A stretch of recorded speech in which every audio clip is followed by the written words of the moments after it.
And so the interesting thing is with this campaign, when they invaded, when they first came in that time, they bombed Dutch Harbor. They had a small military base here.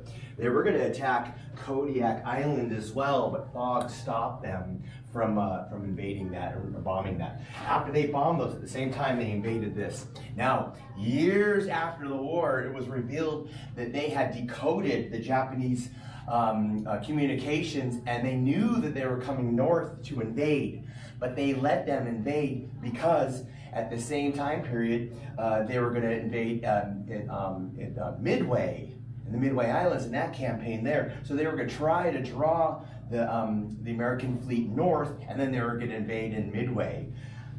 But they knew that they were coming north, and they knew that they were going to invade in Midway, and it was the first decisive battle for the American Navy during that Battle of Midway. So they pretty much allowed them to enter this area, which is really interesting. Again, that wasn't known until many, many years after the war. Now, during this time that they were here, there's probably about 2,500 or so Japanese military in both of these islands here. They were pretty fortified. They dug in, and from this island here, at Adak Island, the military built a very, very quick. They built an airstrip there, and they were just dropping bombs on them almost at a daily basis out here. They didn't really know, the Japanese didn't really know where they were located. They couldn't really figure it out, but they would come in every night almost and just try to drive them crazy with dropping bombs on them. They would eventually, about a year later, they would attack Attu Island. The Americans would invade there, and it was a pretty horrible battle. There are some really great videos on YouTube. They have a documentary about an hour long called Alaska at War. They have some really, really great footage, and I would recommend checking that out because you can see some great footage from this campaign. They were then several weeks later we're going to attack here at Kiska Island. But unbeknownst to them, the Japanese had left. And so they invaded, along with the Canadian military, they invaded Kiska Island, but no one was there.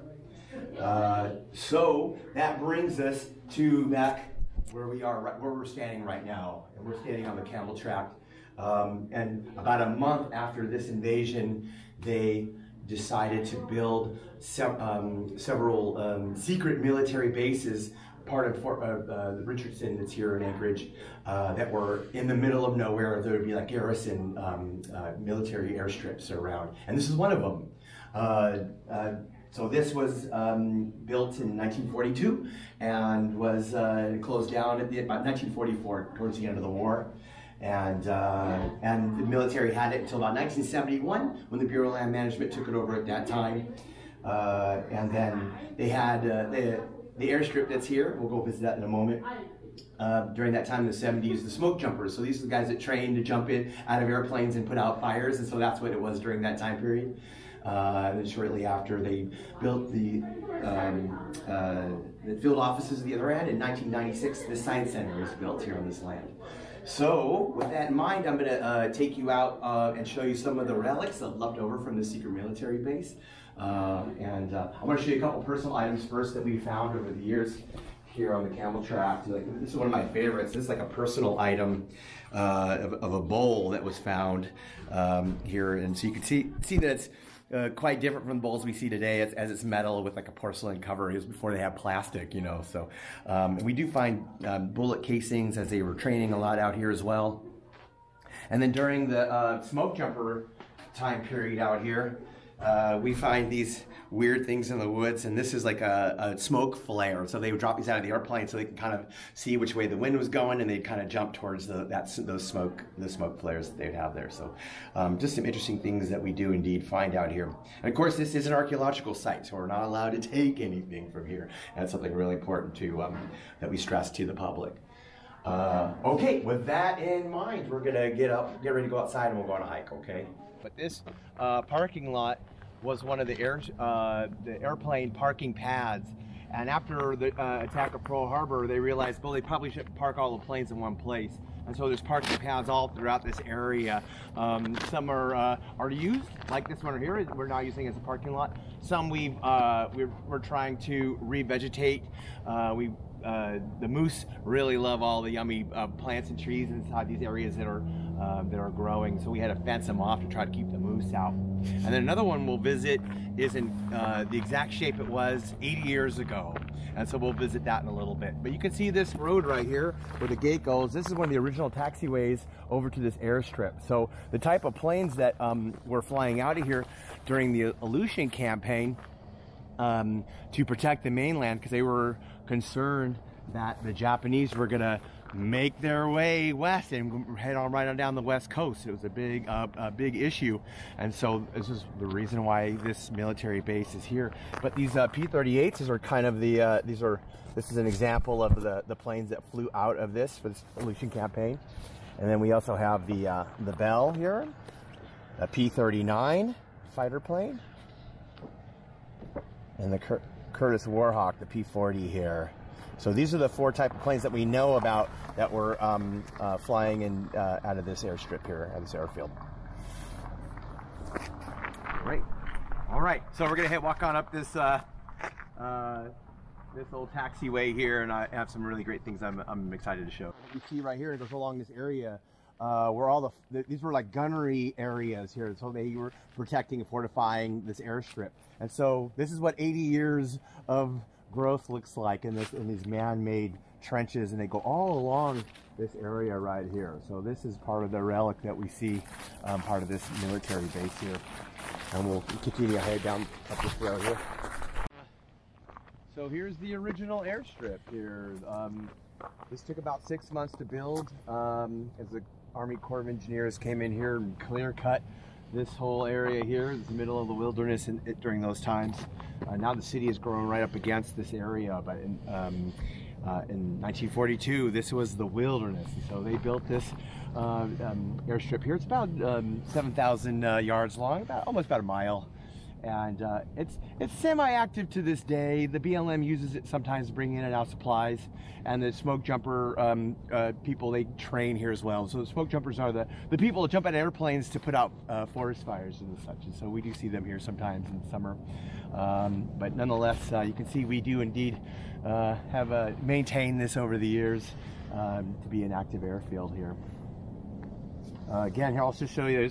Maybe we won't make very dramatic. We'll take one of these P-38s and we'll put it up like that, just to kind of maybe get an imagination of what it was like when they were here on this airfield. I think to be a person who loves to learn about history, you have to have a pretty active imagination. I really like to come out here and just think what it was like, you know. Pretty amazing. Imagination here, and you can see this is all that right there. Yeah, and we can see that this is where we are standing, pretty much, maybe a little bit further down. Yeah, because you can see that it curves around. Yeah, it curves a bit there. Yeah. So it is a little hard. It might even have been the road, as far as we know. This is the airstrip. It might have been the road. I imagine that's the original spot. It might have been further down. It's hard to tell. Again, we have very, very little knowledge of this area. These are the only 2 pictures that we have of this garrison out here. And of course, the pictures aren't geotagged. No, they truly are not. And then eventually what they built out here when they started getting more infrastructure are what they call Quonset huts. And you'll see these around Alaska. Oh, yeah. And so here's an example. We're not sure, I don't think this is from this area, but it's indicative to what they had out here and the conditions that we have here in Alaska, these Quonset huts that they were living in. And we have this picture of life inside. And here's a mess hall inside of a Quonset hut. Yep. And for the first years that they were here, the only thing they had to eat were Spam, and they had the corned beef hash that was in a can as well. If they harvested a moose or a bear, they would eat that for the week. So they were definitely very resourceful out here.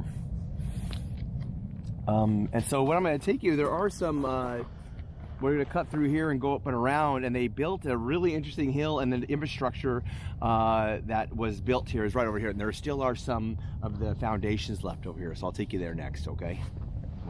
We do maintain this as a dog mushing trail now in the wintertime, so pretty soon we should have the snow arriving, as it's about 8 degrees this morning out here today, and so when the moisture comes, the snow will be here. But this is a dog mushing trail during the winter months. So we're gonna head up this trail here to where the original infrastructure for the soldiers, about 2,000 of them were living in this area over that time period as they came and went. But I'll show you that. We'll head up this trail here. There was a geologist here that was telling us that it was a glacial feature. We do have a lot of glacier features around, but looking at the USGS maps, this is not recognized as a glacial feature. And then they're pretty sure that the Corps of Army Engineers built this big mound here to protect the infrastructure from the airstrip if there was indeed an attack. And so, yeah, you know, they're still not too sure, but we're pretty sure that this is built by the Corps of Engineers. So we'll head up here, and there's some foxholes up here I'll show you.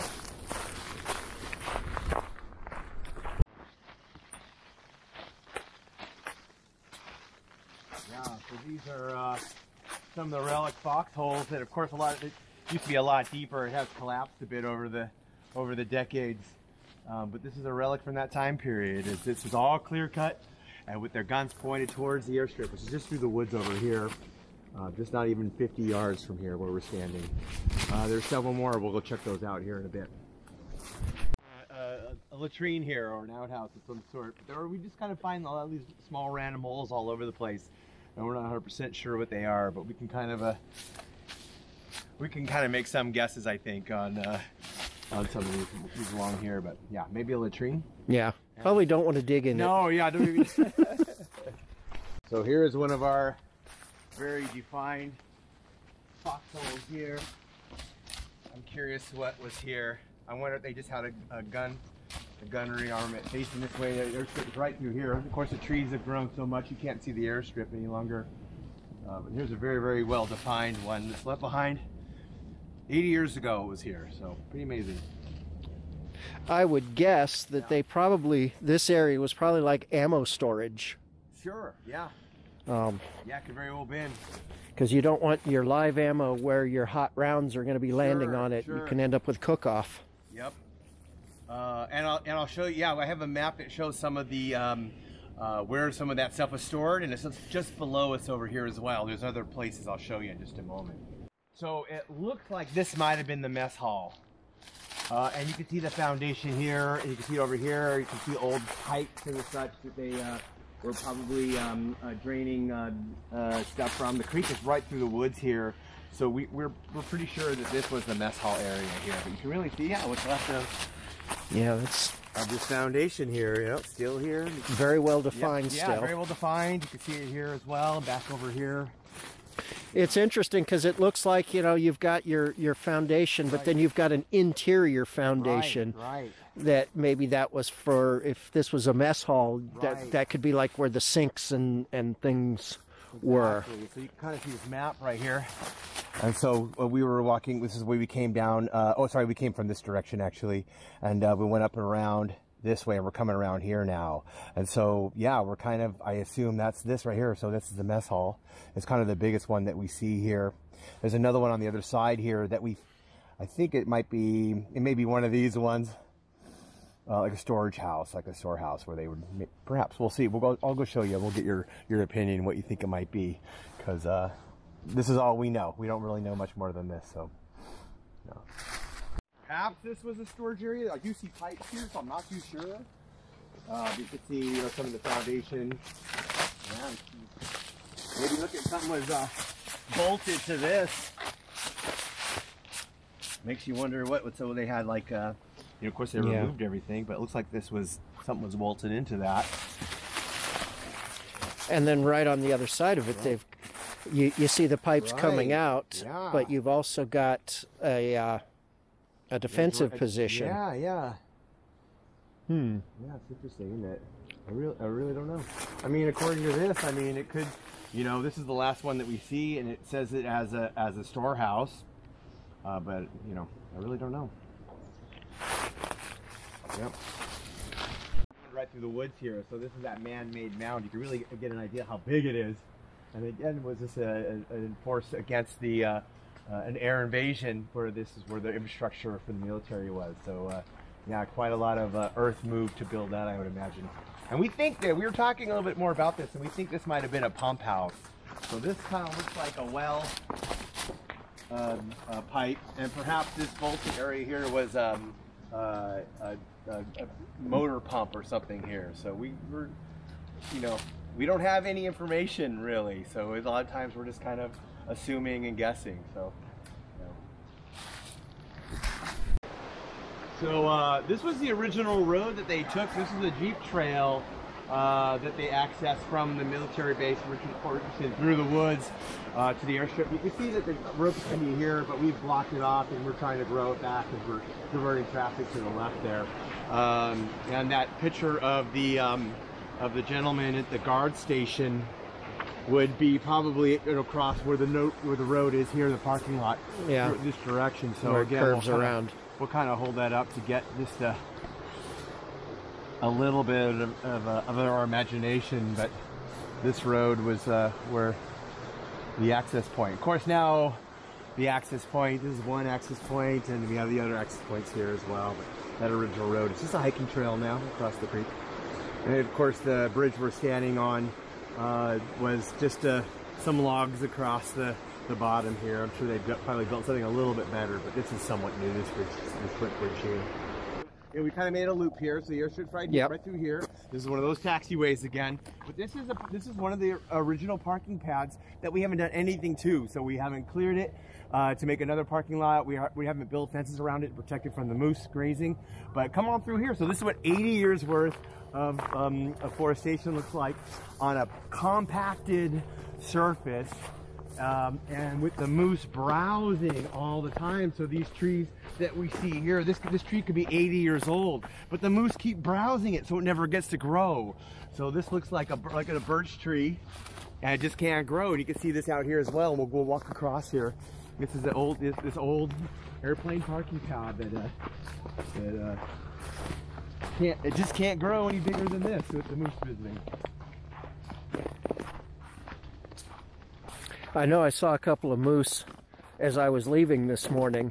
I'll try to find you moose track too. Here's one right here. Yep. Look at this. So you can kind of see. Yeah, they're very common that we see the moose around here for sure. We saw a big bull last night. So yeah. But have you seen them? You were here. You saw them. You I saw a mother and calf on the side of the road as I was driving down the road. Right. So naturally, I turned around and got video. Yeah. No, that's good, and it's really important that. If you do see moose on the side of the road, just slow down. I even I'll turn on my flashers as I'm driving for like another quarter miles or so to let other cars know, because collisions with moose is really prominent here. It's a big problem. There's about, they say there's about 2,000 moose that live in Anchorage. And the reason why there's so many is, first off, there's lots of food, but they also really like the plowed roadways and such, because it's very easy for them to travel on. They don't have to walk through the deep snow or break through a crust, and there's no wolves in town either. But their biggest predator are indeed the cars, so they do have that problem. So you don't want to hit a moose, trust me. Yeah. Thank you so much for coming. I really appreciate it. This is my first time doing this hike with the BLM, and even though I'm using this area a lot and I'm showing people these areas a lot, it's really great to just take you on this little tour and just to bring our minds back to the time periods when these people were out here and the sacrifices they made, and the life that they lived out here. You know, I can speak for myself. You know, I've lived this really awesome life. I've followed my dreams to get to come to Alaska. It was my dream to come here, and the people that were here that were young were somewhat forced into the situation that they found themselves in here, and the sacrifices that they made, and the fights that they fought here in Alaska should be remembered. A book I really would suggest to you, if you're interested in reading a book about the Aleutian campaign, would be A 1,000-Mile War. It's a really great book.